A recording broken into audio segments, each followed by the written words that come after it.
Hello guys, my self Ranjan Verma, political science students. आज की जो वीडियो है वो बहुत ही इंपॉर्टेंट होने वाली। क्यों इंपॉर्टेंट इतने होने वाली है? तो आज आपके जो सामने जो दिख रहा है वह है department of law and political science.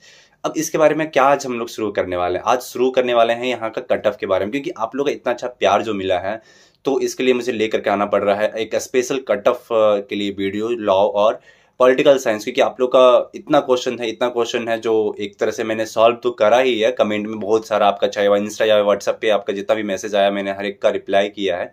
वैसे ही अब यहाँ पे क्या है कि मैं सभी यहाँ पे क्या है कि सभी को लोग देख सकते हैं क्या कट ऑफ रहने वाली है। एक मिनिमम कट ऑफ भी थोड़ा देखेंगे और मैक्सिमम कट ऑफ भी देखेंगे, और साथ में एलएलबी का जो मोस्ट इंपॉर्टेंट जो आपका क्वायरी होता है एलएलबी का, एलएलएम का और पॉलिटिकल साइंस डिपार्टमेंट का। तो चलिए शुरुआत जल्दी से करते हैं और जल्दी से आपको बताने वाला हूँ हर एक का कट ऑफ। तो जो पहला कट ऑफ हम बताने वाले हैं यहाँ पे वो है एलएलबी कोर्स के बारे में।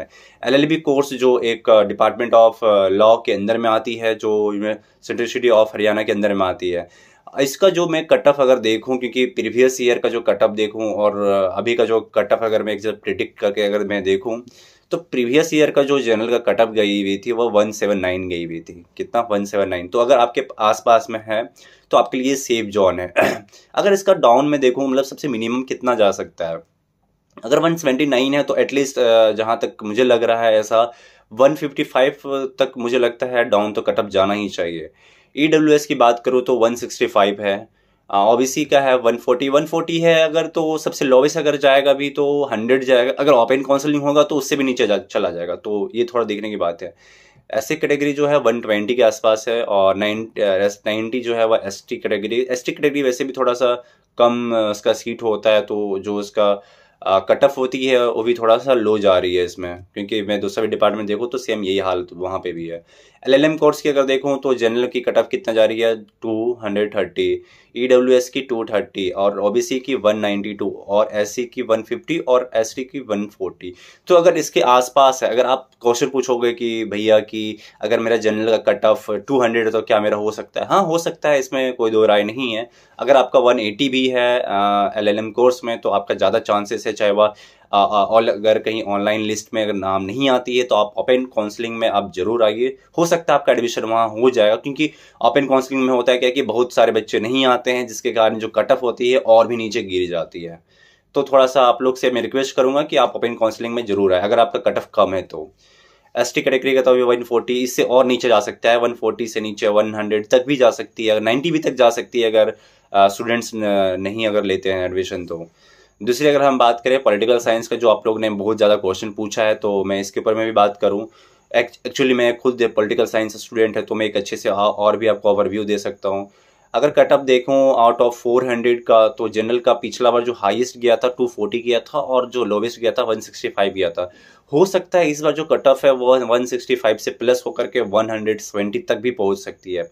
पिछला कट ऑफ 165 गई थी, बट इस बार कट ऑफ मुझे ज़्यादा लग रहा है तो प्लस होना चाहिए। और 240 जो पिछला बार गया था तो हो सकता है इस बार थोड़ा लो जाएगा, क्योंकि आप लोग का इतना क्वायरी है, आप लोग का इतना मैं क्वेश्चन देख रहा हूँ कि भैया मेरा इतना कट ऑफ है, 183 है, 190 है या 160 है, तो क्या एडमिशन होगा? आपको चिंता करने की जरूरत नहीं है। आपको हर एक बार बोलते हैं कि आप ओपन काउंसलिंग में आना आपके लिए कंपलसरी है अगर आप एडमिशन लेना चाहते हो तो।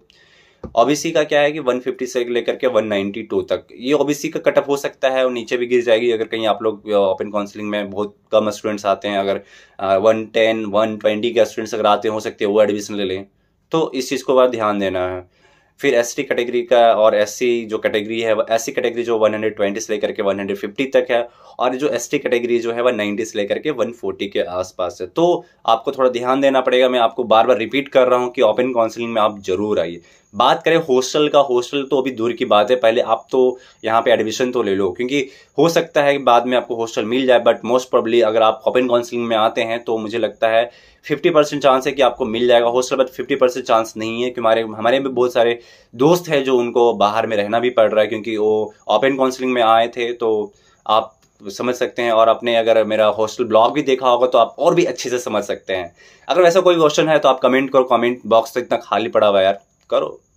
सीट मैट्रिक्स का अगर बात करूं, क्योंकि आपका वो तो एक इंपॉर्टेंट जो क्वेश्चन आते हैं कि भाई कि क्या है सीट मैट्रिक्स, है वह पॉलिटिकल साइंस है वह लॉ डिपार्टमेंट का हो।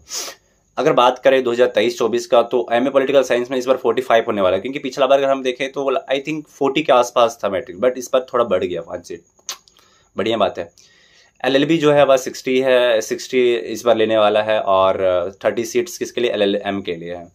रिजर्व सीट कितने हैं एससी के लिए, पॉलिटिकल साइंस में 7 है, एलएलबी में 9 है, और एलएलएम में 5 है। वैसे ही एसटी में 3 है, 4 है, 2 है। फिर ओबीसी के लिए, ओबीसी इंपॉर्टेंट है, और आप जो भी कैटेगरी का आते हैं, और जैसे कि पॉलिटिकल साइंस में टोटल 12 है, और लॉ डिपार्टमेंट का एलएलबी का बात करूँ तो 16 है, और इसमें बात करूँ तो 8 है।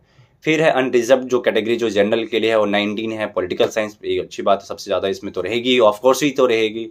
फिर 25 और 12। एक चीज़ और बता दूं कि अगर आपका cut off suppose that 200 plus है, अगर आप एससी कैटेगरी चाहे एसटी कैटेगरी चाहे ओबीसी कैटेगरी है, तो आप फिर आप जनरल में आ जाओगे, क्योंकि उस टाइम पे आपका जो कट ऑफ है उसके अकॉर्डिंग के आसपास आ जाती है। ईडब्ल्यूएस की बात करो तो 4 है, 6 है, और 3 अलग अलग कट ऑफ है, आप देख सकते हैं अच्छे से। पीडब्ल्यूडी के लिए भी है कुछ कुछ कंसेशन जो 2 है, 3 है, 2। अब बात करते हैं, आपका जो क्वेश्चन आता है कि भैया क्या ओबीसी एसटी और एससी के लिए क्या कोई एक स्कॉलरशिप है? हाँ भाई, स्कॉलरशिप है, इसका आप वेबसाइट पे आप चेक कर सकते हैं। मुझे अभी उतने अच्छे से कंफर्म नहीं है क्या प्रोसेस है, बट अभी फिलहाल हमारे डिपार्टमेंट तरफ से एक नोटिस आई थी, अगर आप एससी एसटी कैटेगरी के हैं तो आप जा करके मिनिस्ट्री का जो एक अलग वेबसाइट होता है, सेंट्रल गवर्नमेंट की होती है, आप वहाँ जा करके वेबसाइट के थ्रू आप कर सकते हैं।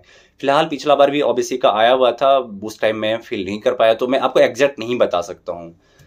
लास्ट है कि देखो पॉजिटिव और नेगेटिव कमेंट क्या है, और पॉजिटिव और नेगेटिव देखो हर एक डिपार्टमेंट, आपको हमेशा मैं बताता हूँ कि हर एक डिपार्टमेंट 100% कहेंगे बहुत ही जेएनयू जैसा डिपार्टमेंट या बीएचयू जैसा डिपार्टमेंट नहीं है भाई साहब। मतलब सेंट्रल यूनिवर्सिटी ऑफ जितने भी सेंट्रल यूनिवर्सिटी ऐसा नहीं है। आप ऐसा सोच रहे हो कि मुझे प्योर मिल जाएगा, डीयू जैसा प्योर मिल जाएगा, जेएनयू जैसे प्योर मिल जाएगा, बीएचयू जैसा, बट फिर डिफरेंस क्या रहेगा भाई? कट ऑफ फिर हाई इतना क्यों जा रहा है बीएचयू और डीयू वगैरह के, और यहाँ पे लो क्यों जा रहा है? यहाँ पे 180, 90, 240 तक जा रहा है, बट वहाँ पे कट ऑफ देखो 300 तक जा रही है, अलग अलग डिपार्टमेंट अलग अलग जगह पे। तो आपको मैं बता दूं कि देखो पॉजिटिव और नेगेटिव कमेंट रहेंगे, चाहे वह लॉ के हो, चाहे वह पॉलिटिकल साइंस के हो, चाहे वह कोई भी डिपार्टमेंट के हो। बट आपने एक क्वेश्चन पूछा था, हमारे एक व्यूअर्स ही है जो पूछे थे कि मैं लॉ डिपार्टमेंट के बारे में थोड़ा नेगेटिव भी कमेंट पढ़ी हूँ। तो मेरा उनसे कहना है कि देखो लॉ डिपार्टमेंट जो है वो प्रोटेस्ट में ज़्यादा एक्टिव रहता है। अगर कोई भी लॉ डिपार्टमेंट के कोई भी अगर स्टूडेंट्स को अगर रिस्ट्रिक्ट कर दिया जाता है 1 मंथ या 2 मंथ्स या 3 मंथ्स के लिए, तो वहाँ के जो स्टूडेंट्स हैं क्या करते हैं? प्रोटेस्ट करते हैं, और वीसी सर से रिक्वेस्ट करते हैं कि सर प्लीज़ आपने जो ये लिए हैं, आप ये जो स्टेप लिए हैं आप इसे पीछे कर लो। अब इससे क्या होगा कि स्टूडेंट्स पे भी प्रभाव पड़ता है। तो एज अ देखो जो प्रोटेस्ट होता है 2 तरीके का होता है, एक होता है पॉजिटिव सेंस में, नेगेटिव सेंस में। अगर स्टूडेंट्स गलत काम किए हैं, अगर उनके रिस्ट्रिक्ट किया गया है 1 मंथ के लिए, तो एज अ प्रोटेस्ट क्या हो गया नेगेटिव के सेंस में। अगर और पॉजिटिव सेंस में क्या है कि अगर वीसी सर जो है अगर गलत तरीके से उनके ऊपर में अगर कोई भी अगेंस्ट उनके चार्ज लगाते हैं तो ये गलत हो गया। तो दोनों अलग तरीके के हैं। तो मैं जो आपको समझाना चाह रहा हूं तो आप समझ गए होंगे, इनडायरेक्टली आपको डायरेक्टली कुछ इसमें नहीं कहा जा सकता है वीडियो में। और वैसे जो ब्लॉक 3 के अंदर में लॉ और पॉलिटिकल साइंस डिपार्टमेंट दोनों इसमें आते हैं, क्योंकि ग्राउंड फ्लोर में जो है वह लॉ डिपार्टमेंट है, और जो 3rd फ्लोर पे जो है वह पॉलिटिकल साइंस डिपार्टमेंट है। इसके अलावा अगर कोई भी क्वायरी है तो आप कमेंट करो, और जो लास्ट है कॉन्टैक्ट का है, आप इंस्टा, फेसबुक या व्हाट्सएप किसी एक पे तो हो गए हो। अगर आपको कोई ऐसा क्वेश्चन है तो पर्सनली अगर आप शेयर करना चाहते हो जो आप कमेंट में नहीं लिख सकते हैं, प्लीज़ शेयर करो। आप उसके लिए हमेशा के लिए मैं रेडी हूँ, जहाँ तक मुझे अपनी तरफ से हेल्प होगी मैं वहाँ तक आपके लिए हेल्प करूँगा। और प्लीज़ सब्सक्राइब करो, क्योंकि नेक्स्ट आपको अब हमेशा अपडेट करते रहेंगे। और एक चीज़ और छूट गई है कि अभी तक पीजी का आया नहीं है, बट मैं भी अभी हर बार एक चेक कर रहा हूँ कि कब आए पीजी का लिंक, तो आप लोगों को मैं अपडेट करता हूँ। अगर वैसा अगर अपडेट अगर आए तो मैं आपको तुरंत बताऊँगा। Okay, thank you so much.